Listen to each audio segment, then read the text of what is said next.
लग्नाच्या 6 महिन्यानंतर बघा ही पोरगी आईला काय तक्रार करायला लागली. अगं मम्मी, तुम्ही माझं असल्या काय घरात लग्न लावून दिलेलं आहे ग? जरा चांगलं मोठं घरदार तरी पाहायचं ना. अगं ही एक नंबरची चिकाट माणसं आहे.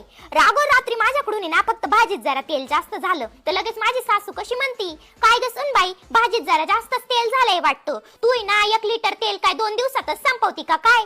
आता तूच सांग, मी काय तेल पिते का? आता भाजीला लागत म्हणूनच टाकतो ना आपण, मग काय नुसती पाण्याची पुचट भाजी बनवायची का? अगं मम्मी येतं काहीच नाही. आपल्याच नवऱ्या बरोबर आहे ना बाहेर जायचं जरी म्हटलं ना तरी बी 10-12 आहे ना सासूला विचारावं लागत का सासूबाई जाऊ का आम्ही, सासूबाई जाऊ का आम्ही, आणि एवढं विचारून बी आहे ना शेवटी तिचा नाहीचाच पाडा असतो. हा सोप्पाई बाई म्हणणं का न विचारता जायचं. कधी जर चुकून न विचारता गेलो ना तर ही म्हातारी ना 8 दिवस म्हशी सारखी फुगून बसती, बोलत नाही आमच्या कोणाशी. काय नवऱ्याला सांगती, तो बी तसलाच आहे. अगं शेवटी काय वळणाचं पाणी वळणावरच जाणार. त्या दिवशी ना मला एवढा ताप आला होता तरी बी ना माझ्या नवऱ्याने मला साधा 1 कप चहा करून नाही दिला, आणि काय सांगती त्याला. अगं मम्मी तुला सांगते, ही ना माझी सासू ना बातात अशा बड्या बड्या मारिती ना जसं काहीच कोणता अंबानी खानदाने.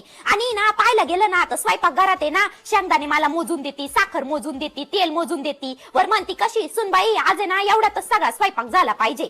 आणि एवढं सगळं होऊन बी वर म्हणती काय तुला आपल्या घरात कशाची कमी आहे कशाची कमी. आता काय बोला त्या म्हटलं आपलंच थोबाड जोडून.